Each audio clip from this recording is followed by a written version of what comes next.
雅各書第2章，我嘅兄弟姊妹啊，你哋既然係我哋勇敢嘅主耶穌基督嘅信徒，就做唔得照人嘅外表，用無窮樣嘅態度來對待人。假使有一個有錢人帶金金子作獎賞入去你哋嘅會堂，同時有一個作懶散嘅窮苦人也入去，那係你哋看重該作獎賞嘅人，對佢講，請你坐上位，仲係對該窮苦人講，祈禱該便宜，也係講坐在我嘅腳下。咁樣，你哋敢唔係偏心，用壞意來品嘗人嘛？我親愛嘅兄弟姊妹啊，你哋愛聽清楚哦。上帝敢唔係揀選世間嘅窮苦人，本佢哋在信仰上富足，來承受佢所允許本佢哋敬愛佢嘅人嘅國嘛？仲係你哋竟然侮辱窮苦人，事實上，欺壓你哋、攔你哋上講堂嘅，敢唔係佢哋有錢人嘛？誹謗你哋所領受嘅尊貴嘅名，敢唔係佢哋嘛？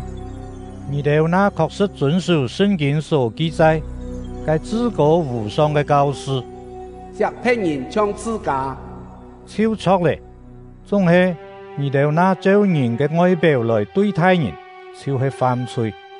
法律愛聽你哋做犯法嘅人，無論乜人違背法律中嘅一條誡命，就係違背全部法律。因為該命令講，做唔得犯奸人，嘅也講，做唔得吃人。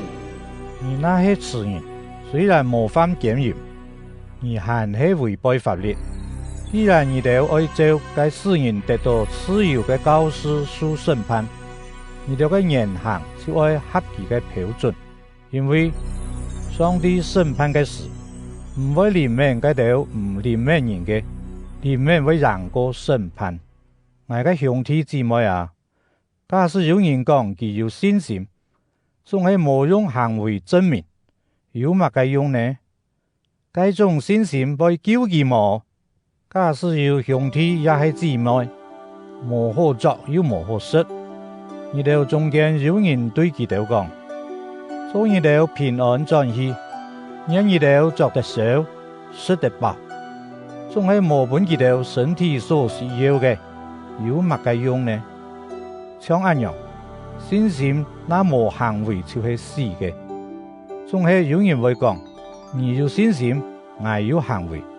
總係我會講，本我看你無行為嘅信心，我就會用我嘅行為本你看我嘅信心。你信上帝只有一個，親好，下人咩咁樣相信，總係佢哋講到必七。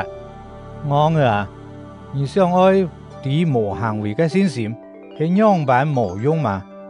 我哋嘅祖先亞伯拉罕係樣板本上帝稱作義人呢？敢唔係因為佢將加拉爾以撒獻在祭壇當嘅行為嘛？可見佢嘅信心老行為係平平進行嘅，通過行為佢嘅信心將達到完全。聖經講，亞伯拉罕信上帝，因為佢嘅信，上帝就算佢做義人。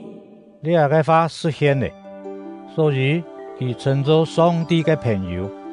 可見人本上帝稱作義人係通過行為，唔係單單靠信心。佢唔拉合嘅情形也係一樣。佢本上帝稱作義人係因為行為。佢接待猶太人嘅使者，又幫助佢哋對另外一條路逃走。所以將身體無透氣係死嘅，信心無行為也係死嘅。